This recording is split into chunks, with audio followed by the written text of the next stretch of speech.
বিদ্যুৎ বিলের মাত্র ৫ টাকার হিসাব নিয়ে বিরোধের জেরে লক্ষ্মীপুরের রামগঞ্জ উপজেলায় আপন বড় ভাইয়ের মারধরে আলমগীর হোসেন নামে এক প্রবাসীর মৃত্যু হয়েছে। গত শনিবার রাত ৮:৩০টার দিকে উপজেলার করপরা ইউনিয়নের উত্তর বদরপুর এলাকায় এই মর্মান্তিক ঘটনা ঘটে। নিহত আলমগীর দীর্ঘদিন দুবাইয়ে কর্মরত ছিলেন এবং সম্প্রতি ছুটিতে দেশে ফিরেছিলেন। এই ঘটনায় নিহত স্ত্রী সাবেনা ইয়াসমিন বড় ভাই খুরশেদ আলমকে প্রধান অভিযুক্ত করে দ্রুত বিচারের দাবি জানিয়েছেন। পারিবারিক স্থানীয় সূত্রে জানা যায়, শনিবার সন্ধ্যায় তুচ্ছ লেনদেন নিয়ে দুই ভাইয়ের মধ্যে কথা কাটাকাটি হয়।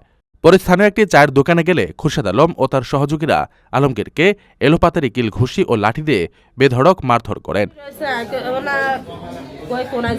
গুরুতর আহত অবস্থায় তাকে ফেলে রেখে অভিযুক্তরা পালিয়ে যান। পরে স্থানীয় লোকজন তাকে উদ্ধার করে রামগঞ্জ উপজেলা স্বাস্থ্য কমপ্লেক্সে নিয়ে গেলে কর্তব্যরত চিকিৎসক তাকে মৃত ঘোষণা করেন।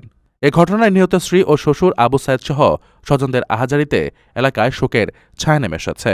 রামগঞ্জ থানার ভারপ্রাপ্ত কর্মকর্তা ওসি মোহাম্মদ ফিরোজ উদ্দিন চৌধুরী জানান, এই ঘটনায় একটি হত্যা মামলা আদায়ের প্রস্তুতি চলছে। পুলিশ ইতিমধ্যে জড়িত ব্যক্তিদের শনাক্ত ও গ্রেফতারের জন্য অভিযান শুরু করেছে। তদন্ত সাপেক্ষে দ্রুত প্রয়োজনীয় আইনগত ব্যবস্থা নেওয়া হবে।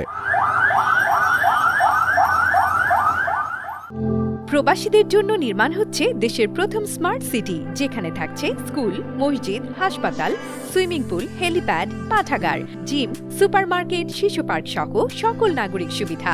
মাত্র ৩০ লাখ টাকা বিনিয়োগে মিলছে আকর্ষণীয় ফ্ল্যাট। প্লাটিনাম ইনভেস্টরদের জন্য ঢাকা বিমানবন্দরে ভিআইপি প্রোটোকল সুবিধা। বিস্তারিত জানতে যোগাযোগ করুন স্ক্রিনে দেয়া হোয়াটসঅ্যাপ অথবা ইমো নাম্বারে।